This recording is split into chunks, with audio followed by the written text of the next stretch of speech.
प्यारे बच्चों, स्वागत है आपका आज की ऑनलाइन कक्षा में।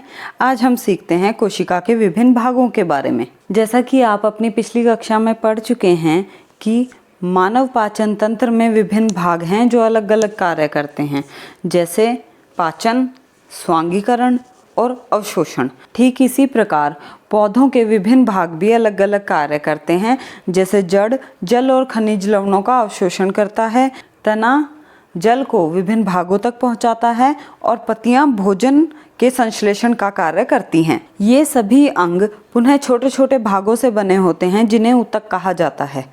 चलिए एक बार हम ऊतक की परिभाषा समझ लेते हैं। ऊतक एक समान कोशिकाओं का वह समूह है जो एक विशिष्ट कार्य करता है। तो यहाँ पर हम ये बात समझ सकते हैं कि अंग ऊतकों से मिलकर बने हैं और ऊतक कोशिकाओं से मिलकर बनते हैं। तो हम यहाँ से हम समझ सकते हैं कि किसी भी सजीव की संरचनात्मक इकाई कोशिका ही है। तो चलिए अब हम कोशिका के विभिन्न भागों के बारे में पढ़ते हैं।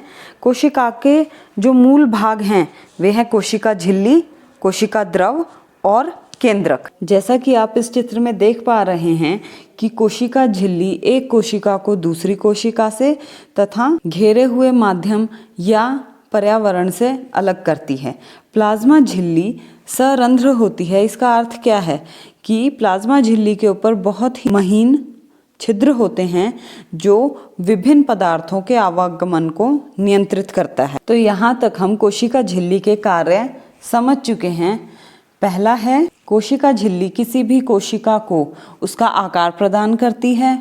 दूसरा, यह एक कोशिका को दूसरी कोशिका से तथा कोशिका को अपने आसपास के माध्यम से अलग करती है। और क्योंकि यह सरंध्र है तो विभिन्न पदार्थों के आवागमन को भी नियंत्रित करती है। इसके बाद आता है केंद्रक। कोशिका के केंद्र में एक घनी और गोलाकार संरचना आप देख पा रहे हैं, इसे केंद्रक कहा जाता है। केंद्रक तथा कोशिका झिल्ली के मध्य जेली नुमा पदार्थ उपस्थित होता है जिसे कोशिका द्रव्य कहा जाता है।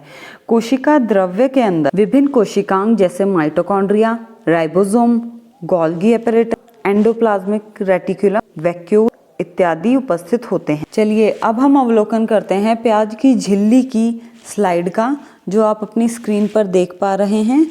और इसका अवलोकन सूक्ष्मदर्शी के द्वारा किया जा सकता है क्योंकि कोशिका का साइज बहुत ही छोटा होता है। कोशिका झिल्ली के बाहर आप एक दृढ़ आवरण देख पा रहे हैं जिसे कोशिका भित्ति कहते हैं। यह कोशिका भित्ति केवल पादप कोशिकाओं में ही पाई जाती है।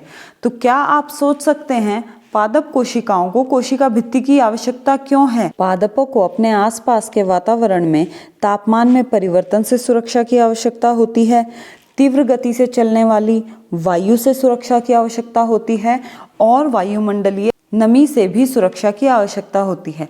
क्या आप सोच सकते हैं कि इन कारकों से सुरक्षा की आवश्यकता ही क्यों है? क्योंकि पौधे अचल हैं, वे विपरीत परिस्थितियों में अपनी जगह छोड़कर किसी सुरक्षित स्थान पर नहीं जा सकते। इस कारण पौधे की कोशिकाओं के बाहर दृढ़ आवरण, जिसे कोशिका भित्ति कहा जाता है, उपस्थित होती है। चलिए अब हम अवलोकन करते हैं जंतु कोशिका का।